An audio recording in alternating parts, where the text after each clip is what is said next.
বন্ধুরা, আজকে আমি রান্না করব খাসির মাংস। এখানে 1 কেজি মতো খাসির মাংস আছে। তো চলুন রান্নাটি শুরু করা যাক। পেঁয়াজ লাল লাল ভাজা হয়ে গেছে, এখন আমি মশলা দিয়ে দেব।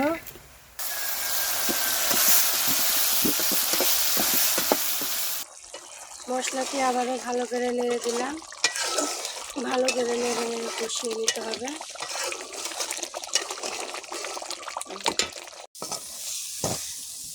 মশলা কষানো হয়ে গেছে, এখন আমি মাংস দিয়ে দিব।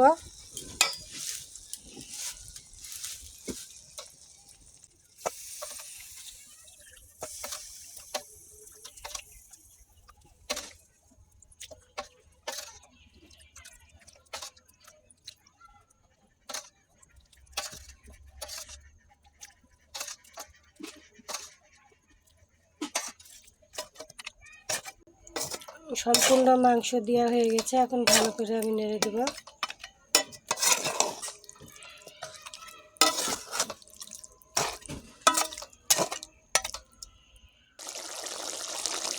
দিয়ে দিলাম 3টা তেজপাতা, দিয়ে ভালো করে নেড়ে দেব।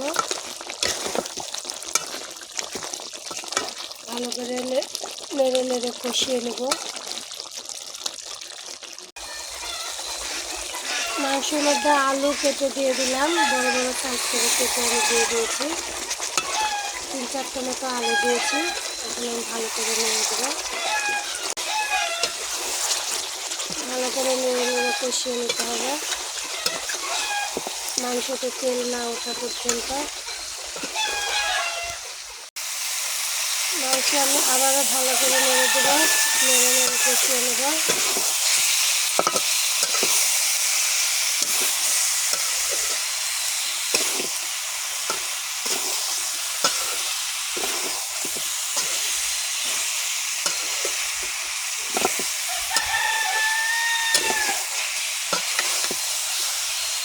মাংস কষানো হয়ে গেছে, এখন আমি জল দিয়ে দেবো।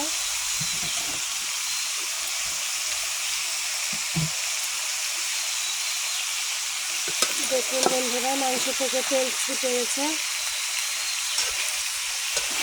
মাংস আমার ভালো করে কষানো হয়ে গেছে, এখন আমি জল দিয়ে দেবো পরিমাণ মতো।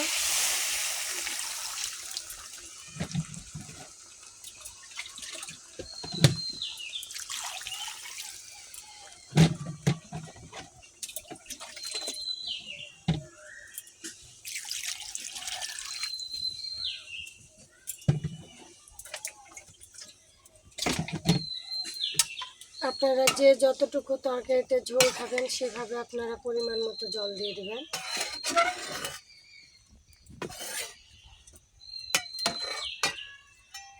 এবার আমি ঢাকনা দিয়ে ঢেকে দেব।